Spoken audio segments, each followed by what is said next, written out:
नमस्कार दोस्तों, आपका स्वागत है आपके अपने चैनल राशिफल में, जहां हम बात करते हैं धर्म, कर्म और जीवन के गहरे रहस्यों की। आज का विषय केवल एक कहानी नहीं, बल्कि एक चेतावनी, एक सच्चाई और एक सीख है। गौ माता का शाप, पाप, कर्म और मोक्ष की अद्भुत कथा। क्या आपने कभी सोचा है, जो गाय हमें दूध देती है, वही अगर किसी के पाप की साक्षी बन जाए तो उस पाप का परिणाम कितना भयानक हो सकता है? आज के इस आरंभ में केवल शून्य था, न आकाश था, न पृथ्वी, न शब्द थे, न ध्वनि।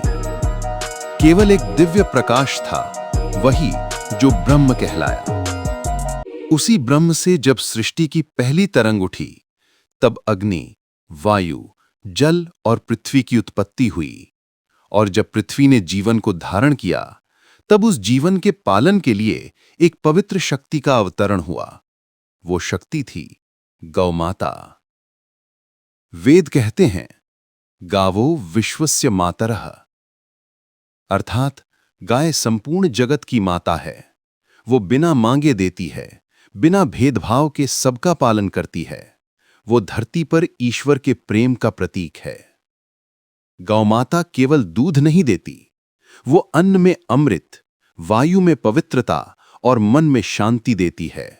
उसका गोबर और गोमूत्र तक औषधि माने गए हैं।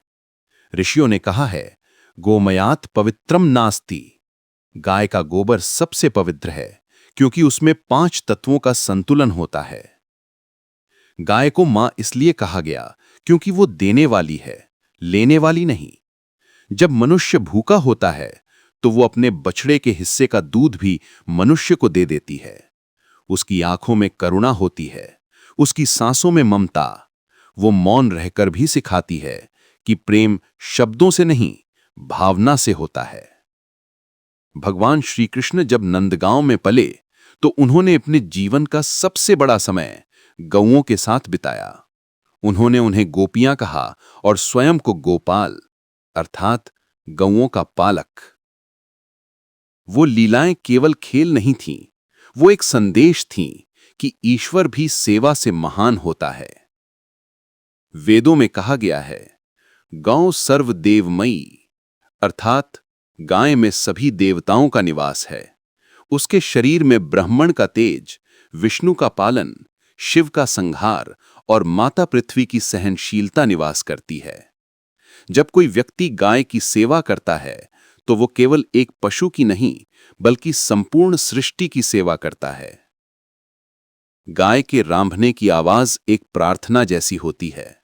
वो अपनी भाषा में मनुष्य से कहती है, मत तोड़ो वो करुणा जो ईश्वर ने तुम्हारे हृदय में रखी है। जो व्यक्ति उस पुकार को समझता है, वो सच्चा भक्त बन जाता है। ऋषि वशिष्ठ ने कहा था, गौ सेवा से बढ़कर कोई यज्ञ नहीं, क्योंकि यज्ञ में जो सामग्री प्रयोग होती है, वो भी गाय के द्वारा प्राप्त वस्तुओं से ही पवित्र होती है। गौ के बिना धर्म अधूरा है, क्योंकि धर्म का आधार करुणा है और करुणा का प्रतीक गौमाता है। जब धरती पर पाप बढ़ता है, जब मनुष्य अपनी जड़ों से दूर होता है, तो सबसे पहले गाय ही दुखी होती है, क्योंकि वो जानती है कि जहां करुणा मरती है, वहां धर्म टिकता नहीं। आज जब हम आधुनिकता के पीछे भाग रहे हैं, हम भूलते जा रहे हैं कि गाय केवल एक पशु नहीं, वो हमारे संस्कारों की जड़ है। हमारे पूर्वज सुबह उठकर गाय की परिक्रमा करते थे, उसकी पीठ छूकर कहते थे, गोमाते नमः। फिर ही वे दिन का आरंभ करते थे, क्योंकि उन्हें पता था कि जिस दिन की शुरुआत करुणा से होती है, वो दिन पाप से मुक्त होता है। गौमाता के बिना धर्म का अस्तित्व नहीं, क्योंकि धर्म करुणा में है, करुणा गाय में है और गाय में ही भगवान का निवास है।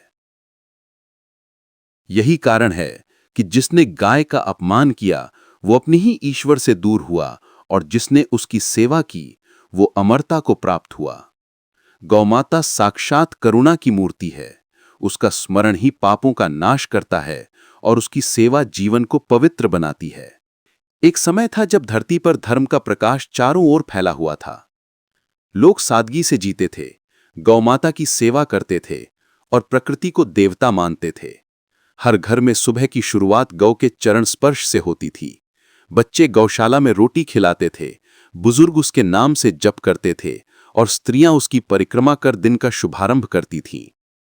लेकिन समय बदलता है, और जब समय बदलता है तो मनुष्य की सोच भी बदल जाती है।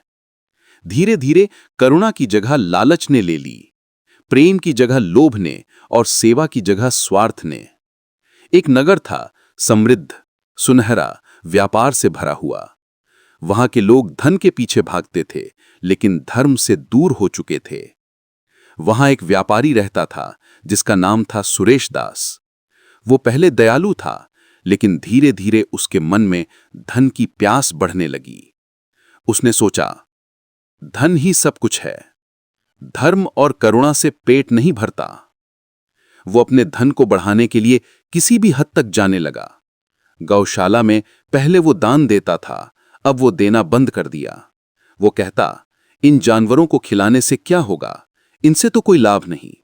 धीरे धीरे उसकी वाणी कठोर हो गई और हृदय सूख गया। लोगों ने उसे चेताया, भाई, जो करुणा से मुंह मोड़ता है वो सुख नहीं, शाप पाता है। लेकिन सुरेश दास ने कहा, शाप, वरदान, ये सब अंधविश्वास हैं। जीवन में कामयाबी धन से मिलती है, धर्म से नहीं। यहीं से शुरू हुआ उसका पतन। वेदों में कहा गया है,